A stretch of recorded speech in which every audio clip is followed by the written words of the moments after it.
সুন্নাহগুলো নবী মুহাম্মদ রাসূলুল্লাহ সাল্লাল্লাহু আলাইহি ওয়াসাল্লাম নিজে আমল করেছেন এবং সাহাবা আজমাইনদেরকে তাগিদ প্রদান করেছেন, সেগুলো আমরা অবশ্যই পালন করার চেষ্টা করব। ঈদুল আজহার দিনের প্রথম সুন্নাহ হচ্ছে অধিক ভোরে ঘুম থেকে জাগ্রত হওয়া, সলাতুল ফজর সালাত জামাতের সহিত আদায় করা। ঈদুল আজহার দিনের দ্বিতীয় সুন্নাহ হচ্ছে তাকবীর প্রদান করা, যেটাকে আমরা তাকবীরে তাশরিক বলি। আল্লাহু আকবার, আল্লাহু আকবার, লা ইলাহা ইল্লাল্লাহু, আল্লাহু আকবার, আল্লাহু আকবার, ওয়ালিল্লাহিল হামদ। তারপর তৃতীয় নম্বর সুন্নাহ হচ্ছে উত্তম রূপে গোসল আদায় করা।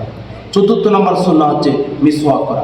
মিসওয়াক সম্পর্কে পেয়ারা হাবিব মুহাম্মদ রাসূলুল্লাহ সাল্লাল্লাহু আলাইহি ওয়াসাল্লাম বলেছেন, আস-সিওয়াকু মাতহারাতুল লিল ফামি ওয়া মারদাতুল লিরাব্বি। মিসওয়াকের মাধ্যমে মুখের দুর্গতি হয়, মহান রবের সন্তুষ্টি লাভ হয়। সুবহানাল্লাহ। তারপর পঞ্চম নম্বর সুন্নাহ হচ্ছে ঈদুল আজহা অথবা ঈদুল ফিতর দিনসমূহের মধ্যে নতুন কাপড় পরিধান করা। আপনার যতটুকু রয়েছে সেটাকে সাজিয়ে গুছিয়ে পরিপাটি করে আপনি নতুন পোশাক পরিধান করার চেষ্টা করবেন, এটা অন্যতম সুন্নাহ। পঞ্চম নম্বর সুন্নাহ হচ্ছে সুগন্ধি ব্যবহার করা।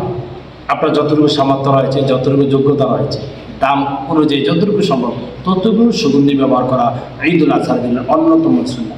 ঈদুল আজহার দিনের ষষ্ঠ নম্বর সুন্নাহ হচ্ছে পায়ে হেঁটে ঈদে আসা। অর্থাৎ যদি কাছাকাছি যদি হয় আমরা চেষ্টা করবো পায়ে হেঁটে ঈদে আসতে।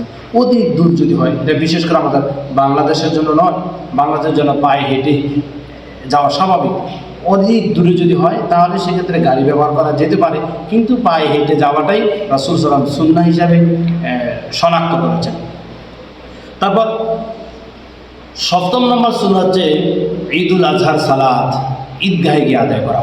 উল্লেখ্য যে যদি ঈদগাহ যদি না থাকে, বিশাল বিস্তৃত ময়দান যদি না থাকে, খালি মাঠ যদি না থাকে, তাহলে আপনার বাড়ির পাশে অথবা আপনি যে মসজিদে সালাত আদায় করেন, জুমার মসজিদ সময় আপনি ঈদের সালাত পড়তে পারবেন। এটা নবী মুহাম্মদ রাসূলুল্লাহ সাল্লাল্লাহু আলাইহি ওয়াসাল্লাম আরেকটি সুন্নাহ থেকে সাব্যস্ত হয়েছে।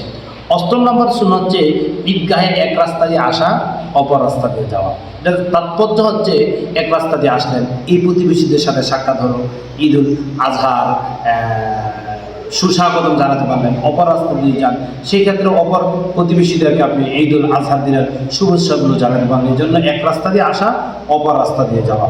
নবম নম্বর সুন্নাহ হচ্ছে ঈদগাহে ঈদের সালাত আদায় করা।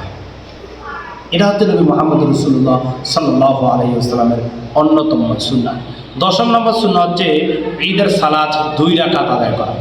11 নম্বর সুন্নাহ হচ্ছে খুতবা, যিনি পাঠ করবেন তার খুতবা পাঠ শোনা।